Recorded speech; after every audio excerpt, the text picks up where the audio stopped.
Hi, and welcome to the Foreschooled podcast. Today's blog is called Shelters, Trust, and Maths. Oh my!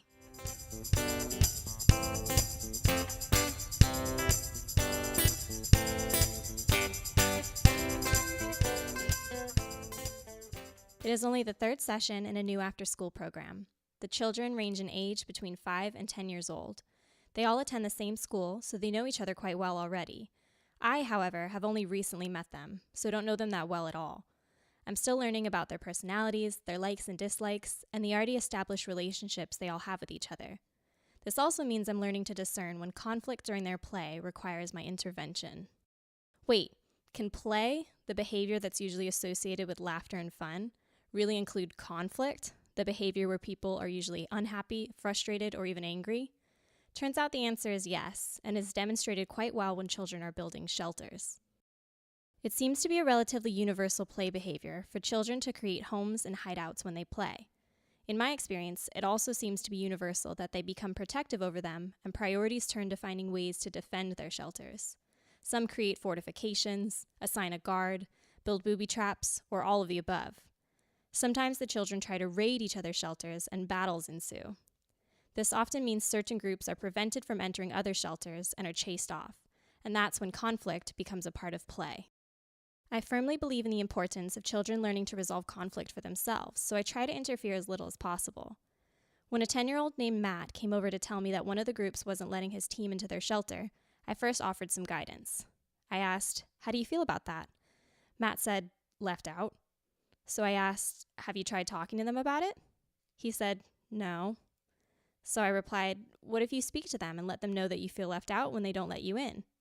He said, "Okay, I'll try." A little while later, Matt returned and said, "They're still not letting us in." So I asked, "Do you want my help?" He said, "Yes, please."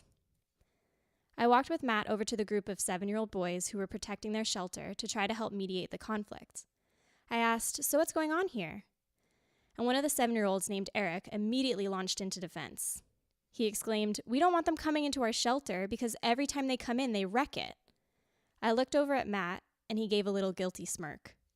So there was more to the story than Matt had initially revealed. Turns out he and another 10-year-old had been tricking the 7-year-olds into letting them into their shelter by promising they wouldn't wreck it, but then would knock things over once they were inside and run away. The 7-year-olds had grown tired of this, so they had decided to flat out ban them from entering the shelter at all. So I said, "Matt, Eric's saying that he and the others don't want to let you in because when you do, you wreck what they've been working on, even though you promise not to. Sometimes when we say one thing and then do something else, it makes it hard for people to trust us."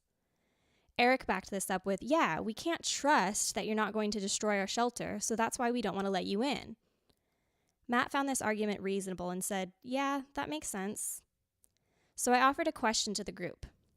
Is there some way we can work on building back trust? Immediately, Eric offered an idea that truly surprised me.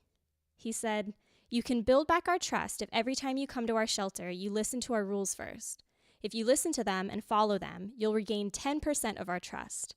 It goes by tens, so if you do it 10 times, you'll regain 100%, and then we'll trust you to come in whenever you want to." Everyone agreed to this, and their play continued. I watched and listened over the next 30 minutes as they ran around to each other's shelters, negotiating percentages of trust. When someone wouldn't follow a rule, I'd hear another person state, "Okay, now you've lost 10%. You were at 90%, but now you're at 80%. They did this until finally all talks of percentages stopped and the conflict did too. At the end of the session, I asked the children to reflect on any challenges they'd encountered throughout the afternoon and to share how they got through it. Matt's answer was, "Our challenge was fighting over the shelters. We tried to find ways to trust each other again, and by the end, we'd forgotten all about the fighting." The experience was a good reminder that, yes, children sometimes need our help in resolving conflict, but that help doesn't have to be by giving the solutions.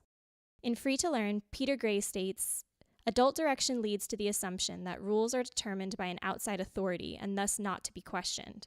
When children play just among themselves, however, they come to realize that rules are merely conventions, established to make the game more fun and more fair, and can be changed to meet changing conditions. For life in a democracy, few lessons are more valuable." So, rather than being referees in children's play, our role can be as facilitators and mediators.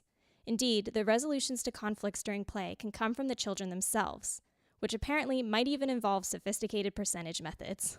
So math teachers around the world, be proud. Thank you so much for listening to the Forest Schooled podcast. You can find more at www.forestschooled.com.